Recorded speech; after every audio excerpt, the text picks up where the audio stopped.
Donc, on va Hashem. La paracha cette semaine, c'est Parashat Tetzavé. Cette année, il y a une année qu'on appelle une année ombolismique. Ombolismique, ça veut dire qu'on a 2 Adar.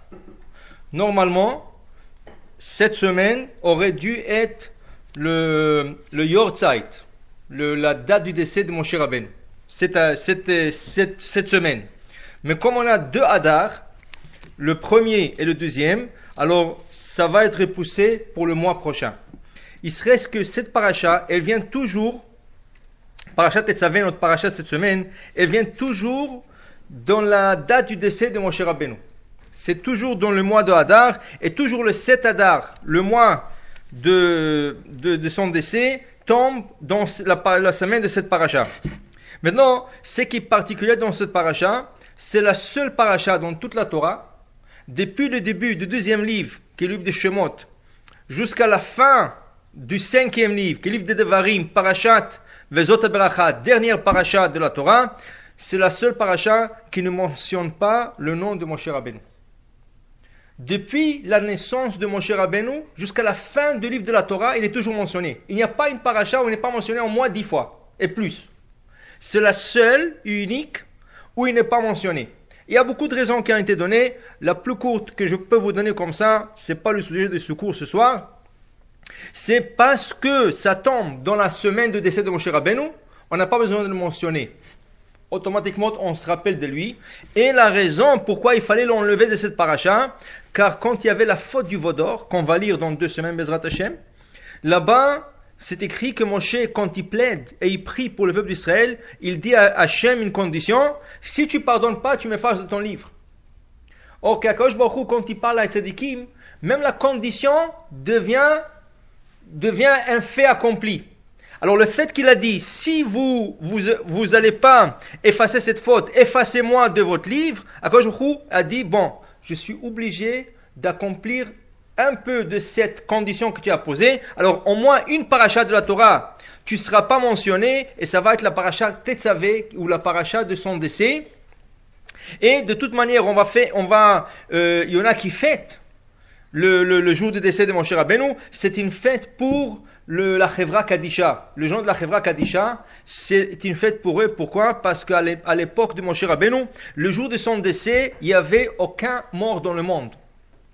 C'est le jour que la Chevra Kadisha se reposait au complet. Chas v'shalom, malheureusement, chaque jour, il y a un décès, plusieurs décès. Mais le jour du décès de Moshe Rabbeinu, il n'y avait aucun décès. Ce qui a fait que la Chevra Kadisha, les gens qui s'occupent de morts pour leur laver et leur préparer à l'enterrement et tout, ils avaient un repos ce jour-là. C'était comme un jour de fête. Et depuis, c'est resté toujours le Chevrot Kadisha au monde. Dans tout le monde, il y a eu un Chevra Kadisha. Ils font une fête le 7 Adar, le mois d'Adar, mais encore, cette année, ça va pas être cette semaine, ça va être le mois prochain. C'est ça? Bon, la paracha commence avec un ordre à Moshe Rabbeinu. Ve'ata, et toi, au lieu de dire et toi Moshe, c'est écrit et toi, sans mentionner son nom. Ve'ata tetzavé et bnei Israël, tu donneras un ordre aux enfants d'Israël. Ve'ikru elecha, ils prendront pour toi shemen zait zach, de l'huile d'olive pure, les halot nertamid, afin d'allumer une bougie qui restera éternellement. Dit Rashi, le premier Rashi de la paracha, de l'huile d'olive pure. Dans la Mishnah, on a appris que le Kohanim, ou ceux qui collectaient les olives, montaient au sommet des oliviers, et ils prenaient les olives qui se trouvaient au sommet, qui sont plus au soleil, ils reçoivent plus le rayon de soleil, ça veut dire qu'ils sont plus mûrs. Et le Kohanim prenait ces olives-là, et chaque olive a été pressée avec les doigts. La première goutte d'huile qui sortait, c'est l'huile qui est cachère pour la cône de l'arbre. Tout le reste n'est pas cachère. Qu'est-ce qu'il faisait avec le reste de l'olive? Il est plein d'huile encore. Il est plein d'huile. Il a été utilisé pour une deuxième pression à la machine, et il va être utilisé pour les autres services du temple. Par exemple, quand ils amenaient des sacrifices de pâtes, il y avait de l'huile qui est mangée de la pâte, ils utilisaient deuxième classe d'huile. C'est ça? Quand ils faisaient, par exemple, le Kohanim au service, ils utilisaient la deuxième classe d'huile. Mais la menorah, qui débute cette paracha, la menorah doit être allumée, shemen zaïd zach, de l'huile d'olive pure. Pure veut dire première goutte. Imaginez-vous combien des olives il fallait. Parce qu'il y avait 7 lampions. Et les lampions n'étaient pas petits. C'est des lampions qui devraient durer de l'après-midi jusqu'au lendemain matin. Et des fois le lendemain vers l'après-midi presque.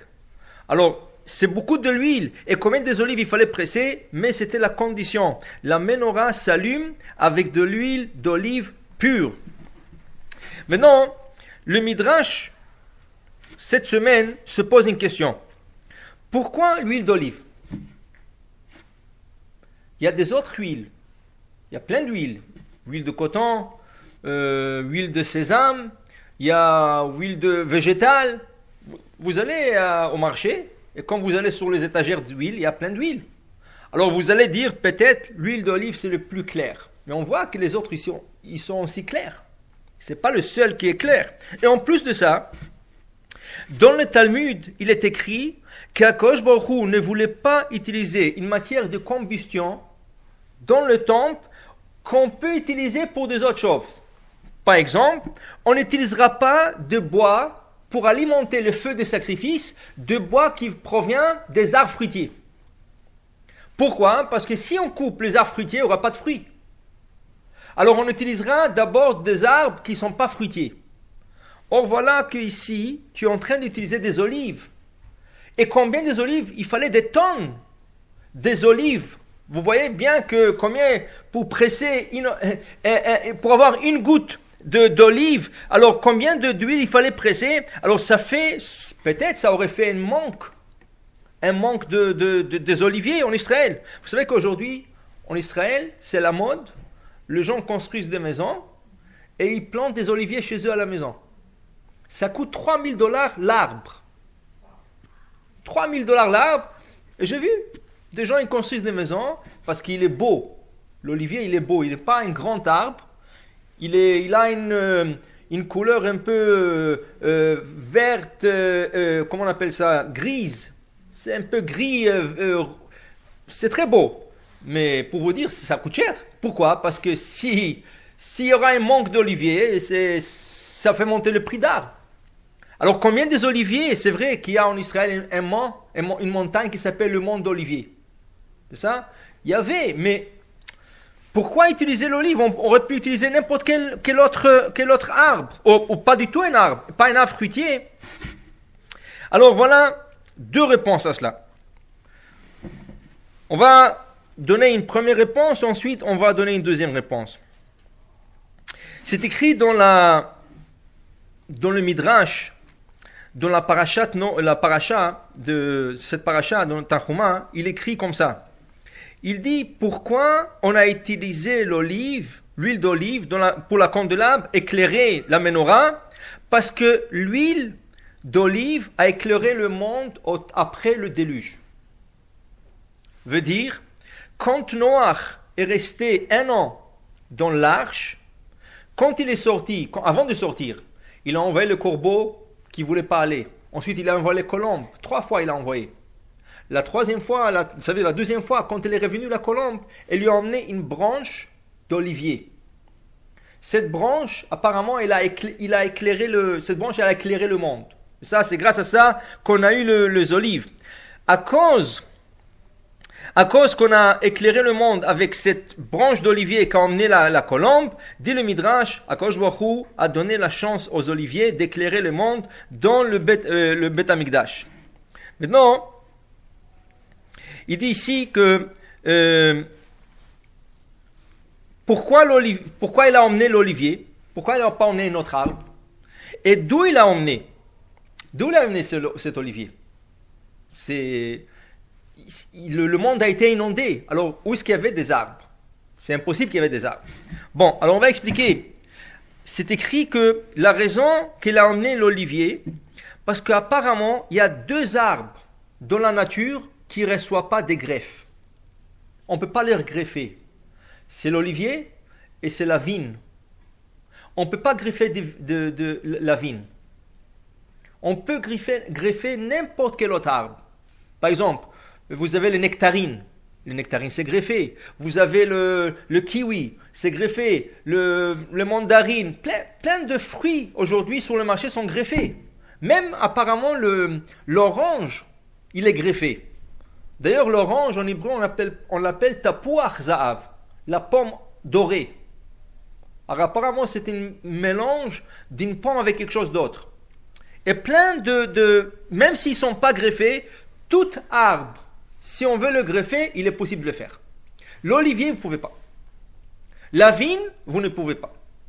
C'est le deux seuls arbres au monde qui ne reçoit pas de greffe. Le dattier. Comment? Le dattier. Oui, on peut le greffer.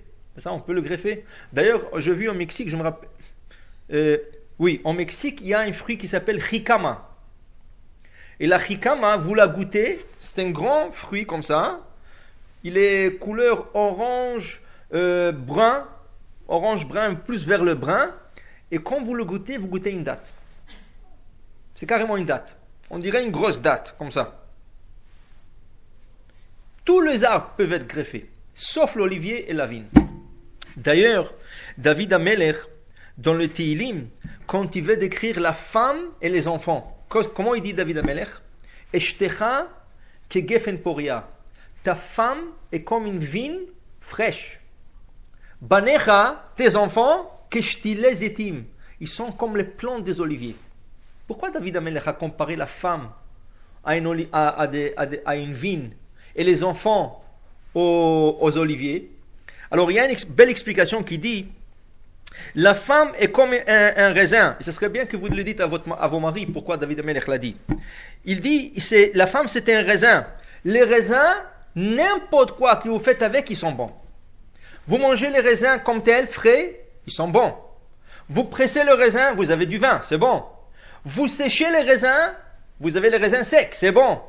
À n'importe quelle forme, c'est bon. La femme, elle est toujours bonne. Vous dites-le à votre entourage, qui comprennent pourquoi David Amelech il a pensé à ça. Par contre, les enfants, il a dit, les enfants sont comme les oliviers. Pourquoi les oliviers? L'olive est amère. Et comment tu reçois le meilleur produit de l'olive? Il faut le presser. Les enfants sont comme ça. Quand tu presses, quand tu éduques et tu es par-dessus les enfants, tu reçois un bon produit. Tu ne peux pas avoir comme ça. Sinon, les enfants peuvent sortir amers. Mais quand tu presses et quand tu donnes les bonnes éducations, tu reçois l'huile qui est claire, les enfants qui est claire. Et c'est pour ça David Amelech n'a pas inventé des choses. Ça. Alors on voit que ces deux fruits sont exceptionnels. Maintenant, on ne peut pas utiliser une matière de combustion, les tiges de vigne, parce qu'elles sont molles. Les tiges sont molles, ils ne s'allument pas. C'est pas une bonne matière de combustion. Alors qu'est-ce qui reste? L'olivier. C'est pour ça, dit le Midrash, pourquoi la colombe, elle est partie chercher l'olivier? Parce que l'olivier, c'est le seul arbre qui n'a pas fauté au temps des déluges. On fait référence au Rashi dans Parashat Noach, qui dit que quand il y avait le déluge, tout a été effacé. Les hommes, ça veut dire tous les habitants du monde entier ont été effacés. Les animaux, sauf ceux qui sont rentrés dans l'arche avec Noach. Dit Rashi, même la terre, c'est ça, 24 cm de la terre a été effacée du monde. C'est beaucoup. Vous prenez 24 cm de la terre ont disparu dans le déluge. Pourquoi, dit Rashi? Parce que même la terre a commis la même faute de l'homme. Qu'est-ce qu'ils ont fait les hommes et les animaux? Ils allaient ils faisaient des fréquentations interdites. Ça veut dire des hommes qui allaient avec des femmes mariées. Et des femmes mariées qui allaient avec des hommes mariés. C'est ça? Les animaux, dit Rashi, par exemple le tigre allait avec le chat. Et le renard allait avec le loup. Il y avait tout un mélange dans le monde. Même la terre, on plantait de grains de blé, elle donnait de la maïs. N'importe quel qu'on plantait, elle donnait quelque chose d'autre. Tout a désobéi dans la création. C'est pour ça que Hachem a dit, il faut que je recommence le compteur à zéro. Tout a été effacé, même la terre. Sauf cet olivier qui n'a pas désobéi à Hachem, que chaque plante reste en elle-même, dans ce cas, l'olivier, c'est le seul qui a été sauvé. Et la colombe, quand elle va revenir chez Noach, elle va emmener une branche d'olivier pour dire que voilà, l'olivier n'a pas fauté. C'est ça? Maintenant, regardez quelque chose. On a dit que l'olivier, il a emmené la lumière dans le monde. Mais d'où est-ce que la colombe, elle a eu la branche d'olive? Où est-ce qu'il a eu? Si tout a été effacé, tout a été inondé, d'où est-ce qu'il a eu l'olivier? Vous savez quelle était la hauteur de l'eau? Rashi, la Torah dit, Rashi commente seulement. La Torah dit, ça dépassait de 15 coudées, ça veut dire 7 mètres et demi par-dessus les Everest. L'Everest, c'est quelques kilomètres. 7 mètres et demi par-dessus les Everest. Vous pouvez imaginer combien de l'eau il y avait sur Terre? C'est plus qu'une inondation. Le monde a été effacé complètement, il n'y avait que de l'eau et l'arche de Noach qui circulait dans le monde. Alors, d'où est-ce qu'elle a pu emmener les oliviers? Tout le monde se pose la question. Le Ramban, il emmène un verset dans le livre de Ezekiel, dit, oui, le monde en entier a été inondé, sauf la terre d'Israël. C'est quoi le déluge? Qu'est-ce qui est arrivé exactement au déluge? La Torah dit qu'il y avait 40 jours de la pluie. La pluie qui descendait 40 jours et 40 nuits, sans cesse. C'est immense. Ici, il y a 2 jours de pluie. Regardez les inondations qu'il y a dehors. Vous pouvez imaginer 40 jours et 40 nuits de pluie. Et là, après cela, l'eau qui montait d'elle-même. Après l'inondation, l'eau qui montait d'elle-même. Parce que même la terre s'est ouverte, elle a sorti toute l'eau qu'il y a dans la terre. C'est ça qui a fait une grande inondation. Mais sauf la terre d'Israël. En Israël, dit le Ramban, il n'y avait pas de la pluie. Seulement quoi? L'eau qui était partout venait en Israël. Ce qui a fait une inondation en Israël, mais pas aussi forte que le reste du monde, ce qui a fait qu'il y avait encore des arbres. On pouvait encore voir des arbres qui sortaient de la terre. C'est-à-dire on pouvait voir le sommet des arbres. Et c'est de là-bas, selon le Ramban, que la colombe est partie. Et plus précisément, elle est partie à l'endroit du temple, à Jérusalem. Là où le temple va être construit, elle a trouvé là-bas les oliviers sur le mont Olivier. Il y a une montagne d'oliviers juste à côté. Et c'est de là-bas qu'il a pris une branche d'olivier et l'a emmené à Noach pour lui dire, voilà, la terre est devenue, ça veut dire l'eau est asséchée et tu pourras maintenant ouvrir l'arche et sortir de l'arche. Et pourquoi, rien qu'en Israël, il n'y avait pas d'inondation? Parce que le Beth Amikdash va être construit dans cet endroit. À cause vous ne voulez pas l'inonder, c'est l'endroit le plus saint, sacré au monde. Et puisque c'est l'endroit le plus sacré, il n'a pas échappé le Maboul au complet. Il y avait de l'eau qui venait, mais il n'a pas été inondé comme le reste du monde. Alors on voit quelque chose de très particulier. L'arbre qui a emmené la colombe, c'est l'olivier qui n'a pas fauté. L'endroit où elle a emmené, c'est l'endroit le plus sacré. Et qui c'est qui va allumer la corne de l'arbre? Le Lévi, le Cohen. C'est la seule tribu qui n'a jamais fauté dans le désert.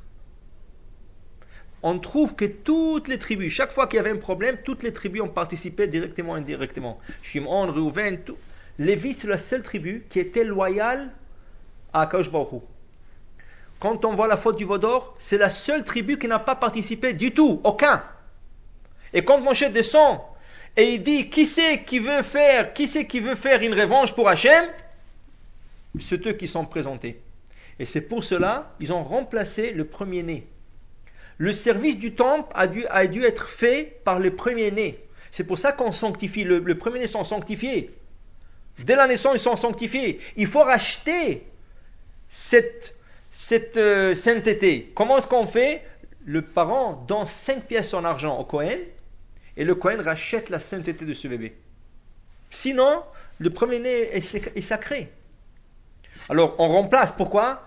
Parce que après la faute du veau d'or, le premier-né qui ont dû servir dans le temple ont été remplacés par la tribu de Lévi qui n'a pas fauté dans la faute du veau d'or.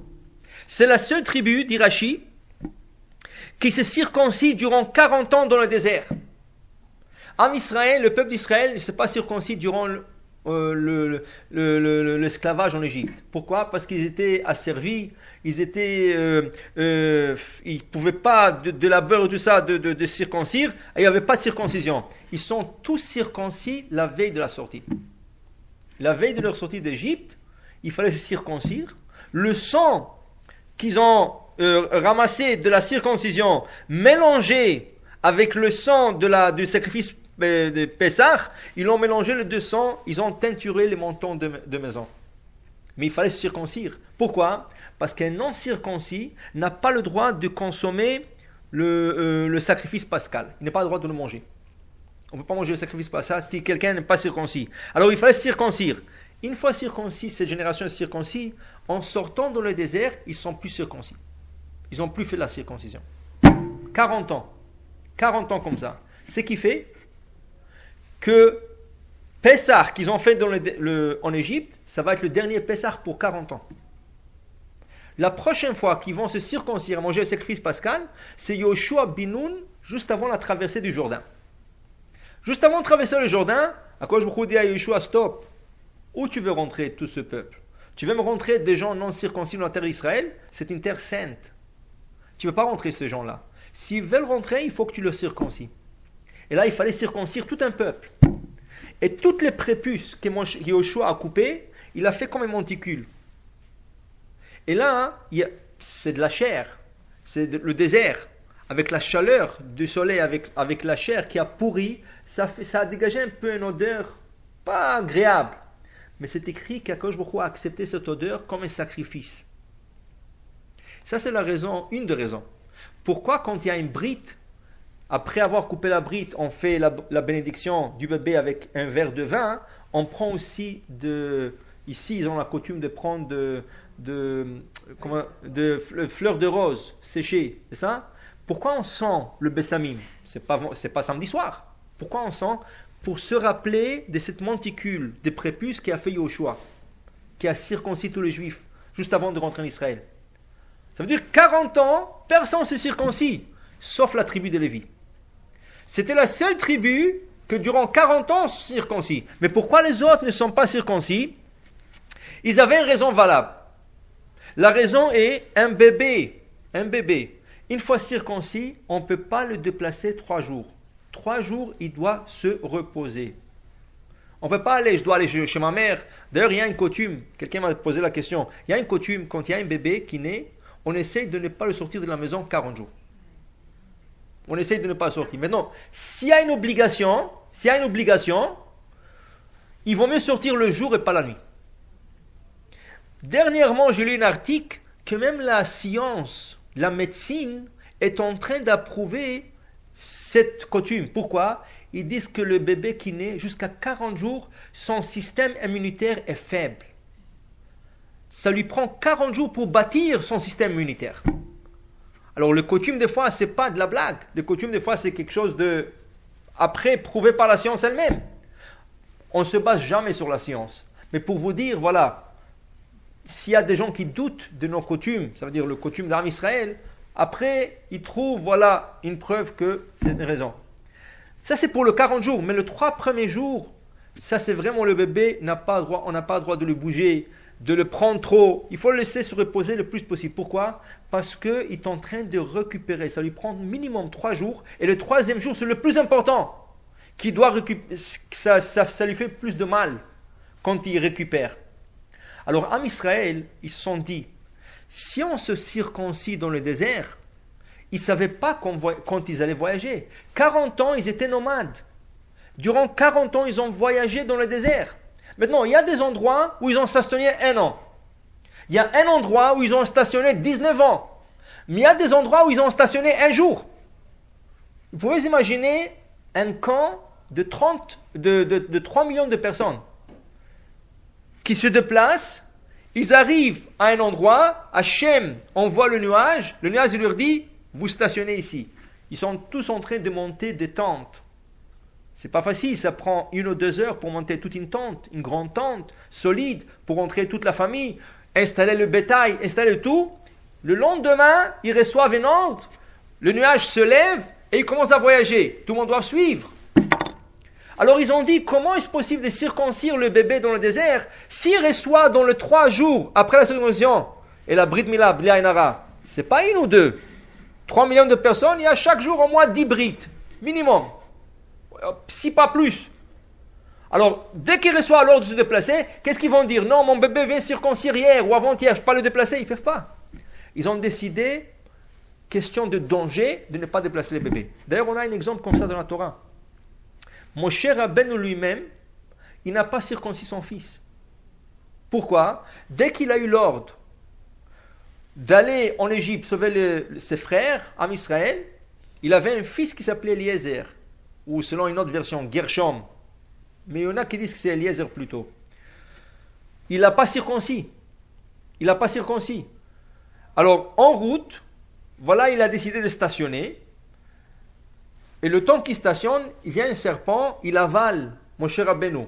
Il a avalé de la tête jusqu'à la Brit Mila. Il le lâche. Il va de l'autre côté de ses pieds. Il avale de pieds jusqu'à la Brit. Il le lâche. Et il fait le tour comme ça. Tête, pied. Sa femme qui a vu ça, elle dit, c'est bizarre. Qu'est-ce qui arrive ici? Elle a dit, pourquoi le serpent arrive jusqu'à la Brit? Ça veut dire peut-être c'est la faute qu'ils n'ont pas circoncis leur garçon. Elle a trouvé une pierre aiguisée, bien aiguisée. Tout de suite, elle a pris le petit, elle lui a circoncis. Elle lui a coupé le prépuce, le serpent a lâché, il est parti. Mais elle a dit, s'il n'aurait pas fait, mon cher Rabbeinu serait mort. Pourquoi? Parce qu'il n'a pas circoncis son fils. Alors tout le monde se pose la question, mais attends, comment il aurait pu circoncire son fils? Il a eu l'ordre d'aller en Égypte sauver les Hébreux. Alors il ne pouvait pas, il était en voyage. Mais non, puisqu'il a décidé de camper, il avait l'idée de circoncire. Il avait l'idée. La Gemara dit seulement, dans Masechet Nedarim, la Gemara explique qu'il a pris son temps. Ça veut dire qu'il a pris le temps de monter la tente, de bien s'installer. Il fallait tout de suite couper d'abord, s'installer et après se reposer 3 jours. Il avait l'intention de le faire, mais puisqu'il a déjà tardé sa brite de son fils, il fallait tout de suite faire. De là, on apprend aussi dans l'Alakha que c'est bien de faire la brite le plus tôt le matin. Il y en a des gens qui veulent faire un brunch, ou ils veulent, par exemple, il y a un bébé qui a la jaunisse. Alors, il y a des règles quand c'est 7 jours après la jaunisse, il doit faire la Brit Mila. Alors imaginez-vous que le 7e jour tombe un mercredi. Alors ils disent, ah non, mais de toute façon on a attendu déjà 2 semaines. Hein. Alors pourquoi ne pas faire dimanche, relax, que tout le monde vient? Pas de relax, quel relax? Il y a un petit qui doit circoncire. Ce n'est pas une question d'inconvénient quand tu veux. Dès que tu reçois l'ordre du ciel de circoncire le petit, ou c'est à 8 jours, le plus tôt le matin. Ou après une jaunisse, dès que le Moël, celui qui doit circoncire te dit, oui, on est prêt tel jour, tu ne cherches pas le convénient, alors peut-être un dimanche, peut-être, c'est un long week-end, alors un lundi. Non, tout de suite il faut circoncire. Moshe Rabbeinu a été puni. Alors, qui sommes-nous de décider quand faire la brite? Dès qu'il y a la possibilité, tout de suite il faut faire la brite. Mais en Israël, ils avaient, si vous voulez, un bon compte. Ils ont dit qu'ils sont pas capables de circoncire leurs enfants quand ils doivent voyager. Mais la tribu de Lévi, ils avaient la Emouna. Ils avaient la croyance. Ils ont dit non, c'est vrai. Physiquement, c'est comme ça. Physiquement, il faut 3 jours de repos. Mais quoi? Ils savaient qu'ils allaient rester 40 ans, non? Ils savaient qu'ils allaient rester. Parce que c'était la faute de Meragelim, des explorateurs. Hachem leur a dit, parce que vous avez sorti de la médisance sur la terre d'Israël, vous allez rester 40 ans au désert. Ils ont dit, Lévi, quoi? Tu veux me dire maintenant que 40 ans on ne va pas se circoncire? C'est toute une génération qui ne va pas se circoncire. Ils ont dit, no way. Ils ont dit, on se circoncis, quoi qu'il arrive, arrive. Et personne n'est tombé malade, et personne n'est mort, et tout était bien. Et c'est la seule tribu qui a observé la circoncision durant 40 ans quand personne ne s'est circoncis. Alors vous voyez bien, l'olivier n'a pas désobéi, il n'est pas greffable. On ne peut pas greffer l'olivier. Il a été pris d'un endroit qui est le plus sacré du monde, Jérusalem. Et en plus de ça, qui c'est qui va allumer la candélabre dans le temple? C'est le Kohen. Le Kohen qui est de la branche, qui lui vient de la tribu de Lévi, la tribu qui n'a jamais fauté dans le désert, durant 40 ans. Alors regardez le mérite de l'olive. Il a emmené la lumière dans le monde. C'est pour ça qu'on dit que l'olive, il a emmené la lumière. Parce qu'il n'a pas fauté. Et les gens qui vont le traiter, c'est des gens qui aussi pas fauté. Ça nous explique. Ça c'est une première réponse qui nous explique pourquoi la Torah a insisté d'utiliser l'huile d'olive.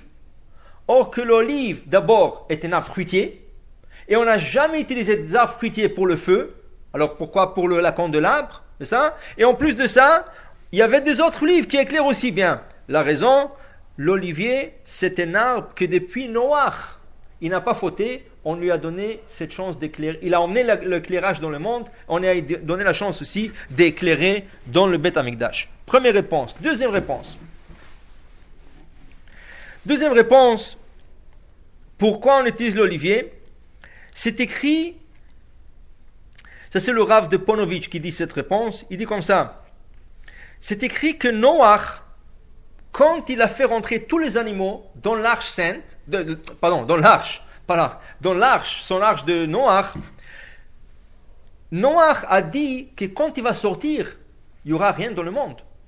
Et c'est pour ça qu'Hachem lui a dit, tu vas choisir un paire d'animaux de chaque espèce et 7 paires des espèces cachères. Parce que quand il va sortir, Noach est supposé Noach est végétarien.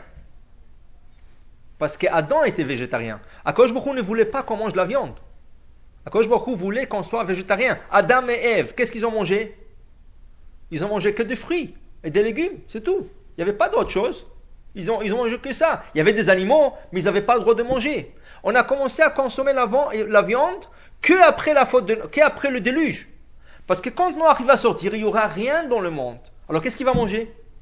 Hachem dit, maintenant tu peux manger des animaux. Alors des espèces cachères, tu vas rentrer 7 et tu vas égorger quelques-uns pour pouvoir manger. De là, Rachid dit, ça veut dire que de l'époque de Noach déjà, on connaissait la Torah. Comment il sait qu'est-ce que c'est une espèce cachère? Comment il sait que l'espèce cachère, elle a des sabots fondus et l'espèce, ça veut dire l'animal est ruminant? Comment il savait ça? Ça veut dire que la Torah existait depuis Noach déjà, bien avant.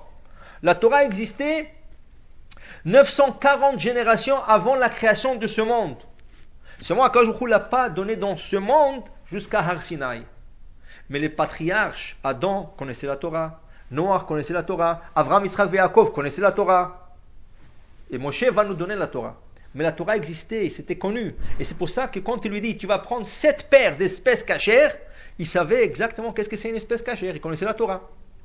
Et voilà, il va rentrer les animaux, mais il a dit Noach. Mais bon, mais après, il n'y aura pas des arbres dans le monde, il n'y aura pas de plantes. Qu'est-ce qu'il fait Noach? Il fait rentrer un échantillon de toutes les plantes, des arbres et des herbes dans la Teva pour le regarder pour ce nouveau monde qui va commencer après le déluge. Disent le Baalei HaTosfot, les petits enfants de Rashi, il a rentré toutes les espèces sauf les oliviers. Pourquoi? Comme il savait qu'il va rester dans l'arche 1 an, il est resté 12 mois dans l'arche, l'olivier ne peut pas rester si longtemps, il pourrit. Alors Noach a dit, c'est pas la peine que je prenne l'olivier avec moi. C'est le seul espèce qui n'a pas pris avec lui. Après, quand le déluge s'est arrêté et la terre commençait à sécher, il a envoyé la colombe. Qu'est-ce qui emmène la colombe? On aurait pu emmener n'importe quoi. Mais qu'est-ce qu'elle emmène? Rien que l'olivier. Pour dire à Noach, ne pense pas que si toi tu n'as pas emmené l'olivier, il n'y aura plus des olives au monde. Dieu est capable de tout faire. Et Dafka, seulement cette espèce que toi tu n'as pas rentrée, Dieu t'envoie. Pour dire que deux fois, on pense que le monde se repose sur nous. Chas v'shalom. Si on l'aurait pas fait, personne l'aurait fait. Comme ça, des fois on a tendance à penser, si je ne le fais pas, personne ne va le faire. Ou si je ne ferai pas ça, il y aura plus de cette chose. Hachem dit à Noach, ne pense pas ça. Parce que tu peux t'enorgueillir et dire, tu sais, Akadosh Baruch Hu, c'est grâce à moi qu'il y a des raisins dans le monde. C'est grâce à moi qu'il y a des tomates dans le monde. C'est grâce à moi qu'il y a n'importe quel autre fruit. Pourquoi? Parce que je les fais rentrer dans l'arche. Dis à Akadosh Baruch Hu, mais tu n'as pas fait rentrer l'olivier. Et je te l'ai envoyé par la colombe. Alors tu penses, si tu n'aurais pas emmené ces espèces, Hachem ne lui a pas dit de rentrer ces plantes. Hachem ne lui a pas dit, c'est Noach qui l'a fait. Alors tu peux te nourrir un jour en disant, ah c'est grâce à moi qu'il y a des plantes et des arbres dans le monde. Noach, c'est pas exactement ça. Voilà, je t'ai envoyé la seule espèce que tu n'as pas rentrée, je te l'ai envoyé. Pour te dire que même si tu ne l'aurais pas rentré, je l'aurais emmené dans le monde. Ça veut dire, si je voulais recommencer un monde, j'ai toute la possibilité de le créer parfait, comme il a fait au Bereshit. Alors ça, c'était une leçon de morale pour dire, ne pensez pas que le monde tient sur vous. Et à cause qu'il y a des personnes qui disent, si je ne le fais pas, personne ne le fera, c'est grâce à moi, des fois on a tendance de tout vouloir prendre pour nous-mêmes, parce que c'est grâce à moi. Alors tout me revient. Exemple de la Torah. Une personne qui aurait pu tout prendre, mais elle aurait tout perdu. Parce que des fois, une personne qui veut tout prendre, elle perd. Exemple, une histoire très connue que vous connaissez tous. Yaakov et Rachel. Yaakov, il arrive à Haran, il rencontre son futur beau-père, il a 2 filles, Rachel et Léa. La condition, il veut se marier que avec Rachel, pas avec Léa. Léa même pas en question, c'est que Rachel. Pas de problème. Mais comme il a un beau-père un peu malin, c'est ça, qu'est-ce qu'il fait le beau-père? Il est en train de changer le fils. Mais Yaakov, dans la Torah, il dit à sa future femme, si ton père est malin, je suis malin comme lui. Il ne savait pas à quel point le beau-père est malin. Malheureusement. Mais il lui dit, s'il est malin, je suis malin comme lui. Qu'est-ce qu'il fait Yaakov? Il est sage. La Torah donne de la sagesse. Il dit à sa future femme, écoute, je vais te donner des signes, parce que j'ai peur de ce père que tu as. Je sais qu'il va tout faire, mais moi je suis malin aussi que lui. Il lui a donné 3 signes. Il a dit, le soir, quand je te demanderai le signe, tu me donneras les signes. Et en donnant les signes, je saurai que c'est toi et c'est pas ta sœur. Ça veut dire qu'il avait déjà l'idée, Yaakov, il avait déjà l'idée que son beau-père essaiera de le rouler. Mais il a tout fait de sa possibilité que ça n'arrive pas. Et voilà, le moment arrive. La Kala est déjà habillée, le Midrash dit, Lavan qui rentre dans la chambre, il dit à Rachel, enlève-moi la robe, donne-la à ta sœur. À l'époque, il y avait encore le respect des parents. Alors, la pauvre, elle n'a rien dit. Alors, il a enlevé, il a donné à sa sœur, et comme il y avait le voile épais, ça, comme les Ashkenazes, ils mettent un voile très épais, alors, il ne savait pas, mais maintenant, attention, les cartes, ils sont entre les mains de Rachel. Pourquoi? Sa sœur ne sait pas qu'il y a 3 signes qu'elle doit donner. Alors elle peut dire, ok, pas de problème, vous voulez la faire rentrer là. Qu'elle rentre, qu'elle prend ma place. Maintenant, Léa, elle va prendre, et va aller la choupa. Yaakov va lui demander les signes, qu'est-ce qui va arriver? Elle ne saura pas répondre. Et qu'est-ce qui va arriver? Allez, dis-moi, tu t'amuses? Quoi, c'est pas la femme. Enlève le voile, je veux voir de qui la... Tu vois, c'est pas Rachel. Et là, il aurait insisté, il aurait pris Rachel. Qu'est-ce qu'il fait Rachel? Elle aurait pu dire, non, ce khatan, c'est à moi, c'est pas à ma sœur. Alors, rien à faire, laisse-lui avoir honte. Si mon père y veut, laisse-la avoir honte, laisse mon père avoir honte, ça me regarde pas. De toute façon, je veux le prendre ce khatan. C'est grâce à moi qu'il voulait, c'est grâce à moi qu'il est là, c'est grâce à moi qu'il y avait une bénédiction dans cette maison. Alors laissez-leur essayer. Moi j'aurai tout à la fin. Je prendrai le tout. Rachel, qu'est-ce qu'elle fait? Non. Je ne peux pas laisser ma sœur avoir honte. Elle appelle sa sœur de côté. Viens. Ok, je ne suis pas content de la situation, mais je ne veux pas non plus que toi tu ne sois pas contente ou avoir honte. Alors voilà 3 signes. Il va te demander, tu lui réponds à ces questions. Ça c'est les 3 signes. Elle a donné les signes. Que le lendemain matin, que Yaakov réalise que c'est pas Rachel, que c'est Léa. Regardez maintenant qu'est-ce qu'ils disent nos sages. Si Rachel aurait voulu tout prendre et dire non, c'est mon mari, c'est grâce à moi qu'il est là et c'est moi qui va me marier, elle aurait tout perdu. Comment? Qu'est-ce qui dit la Torah à propos de Rachel? Verachel akara, Rachel était stérile. Rachel était stérile. Et si Rachel est stérile, c'est quoi la loi juive? Après 10 ans de mariage, si la femme ne donne pas des enfants à son mari, il a le droit de la divorcer. Et Yaakov est obligé d'avoir 12 enfants. Il sait, il est obligé d'avoir 12 enfants. Alors si sa femme est stérile, c'est pas pour lui. Il serait obligé de la divorcer et par force prendre sa sœur Léa. Là, s'il aurait insisté, elle aurait tout perdu. Pourquoi? Parce que si Yaakov l'aurait divorcée, elle serait obligée de marier Esav. C'était la condition. Rachel et Rivka et Lavan, le beau-père de Yaakov, c'est le frère de la mère de Yaakov. Alors, Rivka et Lavan sont frères et sœurs. Rivka, elle a deux garçons. Rivka a deux garçons, Yaakov et Esav. Lavan, il a deux filles, Rachel et Léa. C'était convenu que la grande, qui est Léa, se marie avec le grand, qui est Esav. Et Rachel, la petite, se marie avec le petit, Yaakov. Et c'est ça qui allait se passer. Seulement Léa, elle pleurait et tout. Mais voilà, Rachel, elle a la chance de tout gâcher. Toutes les prières de sa sœur le gâcher. Elle a la chance de gâcher la vie de sa sœur. En disant, non, c'est à moi. Moi, je veux le prendre. Toi, tu veux prendre tout pour toi? Alors regarde, 10 ans plus tard, tu perdras tout. Non seulement que tu seras divorcé de ton mari, tu vas aller marier le plus grand rachat au monde à l'époque, Esav. Et là, elle aurait fait quoi? Elle aurait gâché sa vie. Non, mais entre-temps, Léa se marie avec Esav. Non, pas du tout. Parce qu'elle aurait tenu encore à ses prières, et les prières auraient repoussé pendant 10 ans. C'est ça, la prière peut tout faire. Et ça peut peut être mordu par un lion, oui, et 10 ans il est à l'hôpital. Hachem aurait trouvé, par les prières de Léa, Hachem aurait trouvé la manière de retarder ce mariage. C'est ça? Alors pour vous dire, le fait qu'elle n'a pas insisté, le fait qu'elle n'a pas dit non, c'est à moi, je prends le tout, elle a tout gagné. Parce que d'abord, elle a laissé sa sœur se marier avant elle. Elle se mariait une semaine plus tard. Elle était stérile, il l'a gardée même s'il était stérile.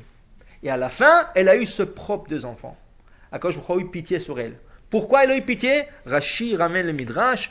Parce qu'elle a donné les signes à sa sœur pour ne pas lui faire honte. Elle a eu le mérite d'avoir ses propres enfants, Yosef et Binyamin, 2 grands tzadikim. Pour dire que des fois on peut dire tout est à moi, tout me revient, tout se repose sur moi, c'est grâce à moi, c'est grâce à moi, et voilà. Pour que Noach ne le dise pas, Akadosh Baruch Hu nous a donné les oliviers pour éclairer le monde, pour dire Noach, c'est la seule plante que tu n'as pas mis dans l'arche. Et à cause de cela, je vais te l'envoyer pour te dire que même les autres plantes, c'est pas grâce à toi. Parce que je t'ai envoyé la seule que tu n'as pas rentrée. Et c'est sûr que je peux envoyer les autres aussi. Pour dire que des fois, il ne faut pas faire ses comptes et dire que c'est grâce à nous, c'est mon travail. Je vais vous donner une petite histoire qui disait le Rav Shach. Le Rav Shach, il disait une fois qu'il y avait un Rebbe, un Admor, un Rebbe.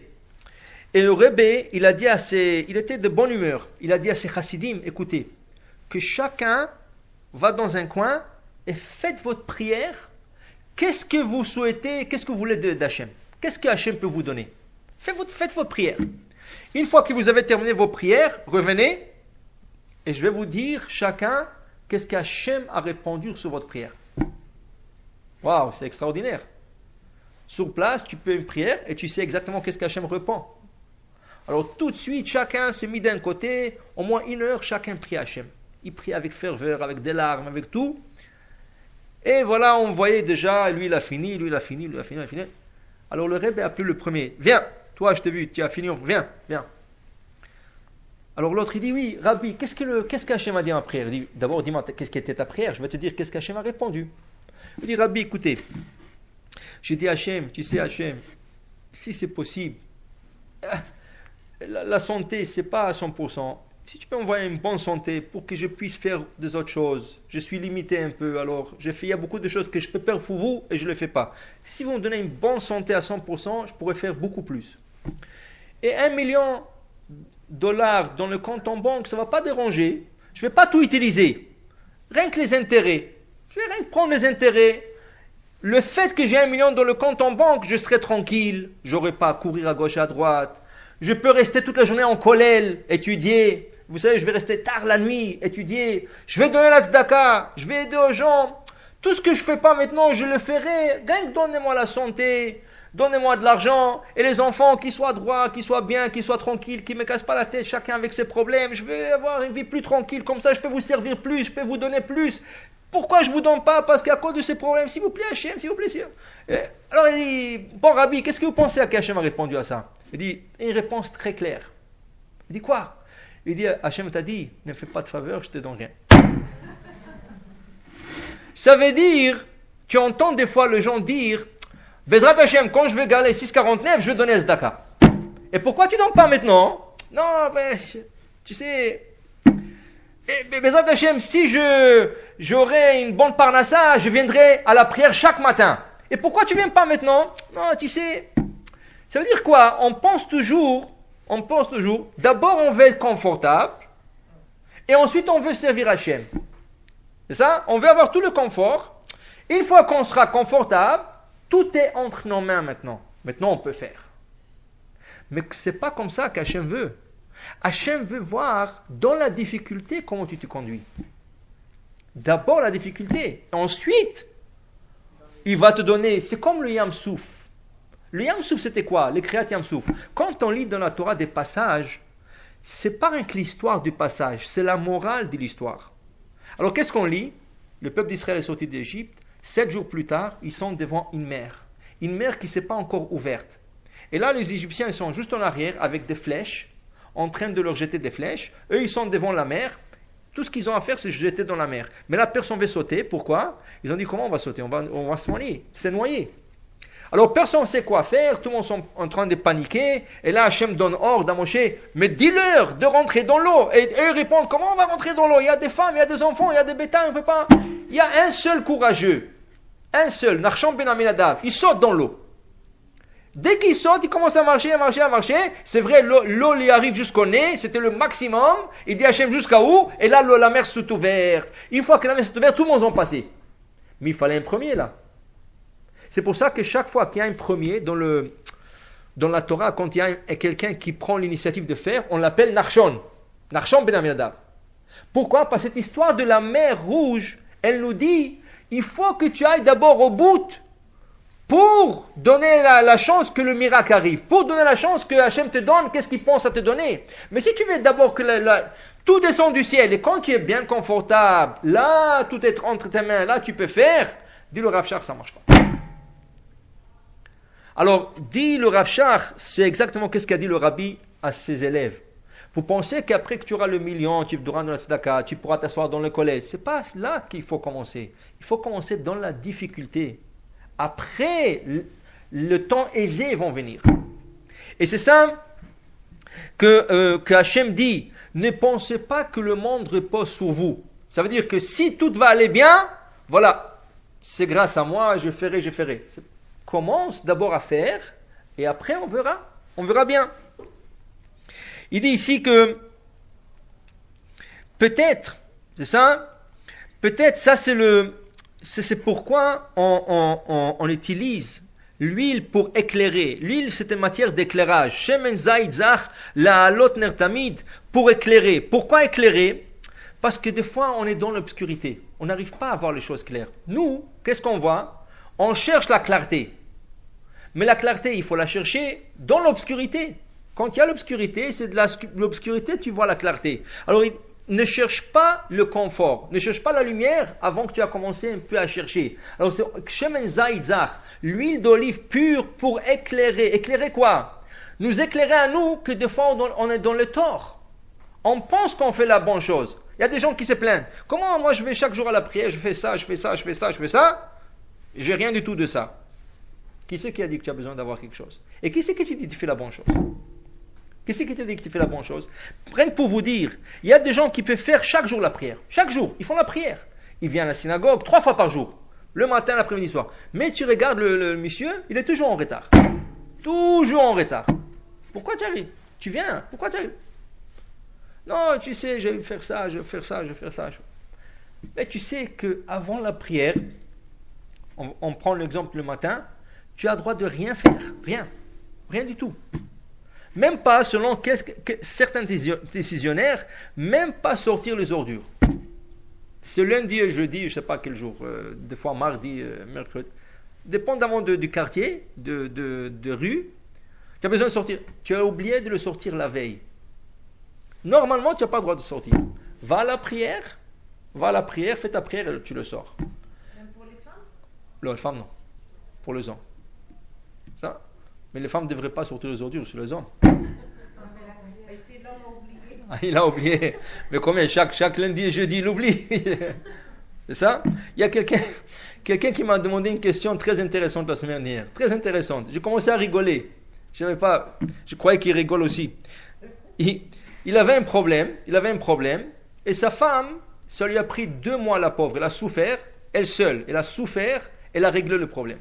Ils avaient un grand problème. Je sais que c'était un problème. Et la femme, la pauvre, elle a voyagé quelque part. 2 mois. Elle est en train de suer et de souffrir. Elle a réglé le problème. Il m'appelle, il est content. Ma femme, c'est une femme, je ne sais pas comment la remercier. Il me pose une question, ne rigolez pas. Il me dit, vous pensez quand elle revient à la maison, je devrais tout faire, qu'est-ce qu'elle me dit de faire? Je lui dis, ça veut dire quoi? C'est quoi la question exactement? Il dit, non, mais s'il me dit sortir les ordures, je devais sortir les ordures? Je lui dis, ça veut dire quoi? Ça veut dire, il dit, j'ai jamais sorti les ordures de ma vie. Comme ça, il a dit. Il a dit, maintenant, s'il me demande, je lui dis, s'il a souffert 2 mois, ça ne vaut pas la peine que tu sors les ordures. Et tu as sauvé d'un grand problème. Pour vous dire, des fois, tu sais, tu dis, c'est moi qui emmène la panassa, c'est moi, alors je ne sortirai pas les ordures. Ça n'a rien à voir. Des fois, les personnes, ils peuvent penser que le monde se repose sur leurs épaules, et à cause de ça, tout leur revient, ils méritent tout, rien, ils doivent rien du tout. C'est ça? C'est ça l'histoire de Noir. Il a tout rentré, les animaux. Top, Hachem lui a dit de rentrer les animaux, mais il a pensé aussi sur les plantes. Ça, Hachem lui a pas dit. Et un jour, il serait orgueilleux. Il a dit, regarde, après que le monde serait construit, déjà dès qu'il a commencé à construire et installer le monde, waouh, regarde maintenant, quel beau monde. Maintenant, il y a des animaux, mais il y a aussi des forêts, il y a des arbres fruitiers, il y a des végétations, c'est grâce à moi. J'ai dit, c'est pas grâce à toi. Parce que l'olivier, tu l'as pas rentré. Je le fais rentrer pour toi. Je te l'ai envoyé. Ne pense pas que le monde repose sur toi. Et n'exige pas à Kosh Baruch Hu, parce que s'il te donne, tu vas donner. Tu dois donner à Hachem sans qu'il te donne. Et commence, sois un archant Ben Aminadav. Et une fois que tu commences, Hachem ouvrira la mer, Hachem ouvrira les portes pour que tu puisses avoir. Alors voilà. Alors on a eu 2 réponses. Pourquoi on a utilisé l'huile d'olive dans la candélabre? C'est ça? Selon la première réponse, parce que l'olivier, c'est un arbre qui n'a pas fauté. Il a été pris au premier temps, après le déluge, de l'endroit qui est sacré, qui est le Beth Amikdash, et il est allumé par le Kohanim, qui est la tribu de Lévi, que n'ont jamais fauté. Deuxième réponse, c'était une réponse pour dire qu'une personne ne peut jamais s'organiser dans ce monde. Tout appartient à Kosh Baruch Hu, et lui, il est là pour éclairer, et qu'Kosh Baruch Hu nous éclaire aussi dans la voie et dans la Torah qu'on doit pratiquer. Amen. Si vous avez des questions, alors, tout est clair comme l'huile d'olive. Alors c'est bon. Non, vous pouvez poser une question, une ou 2 questions. Ah, ok.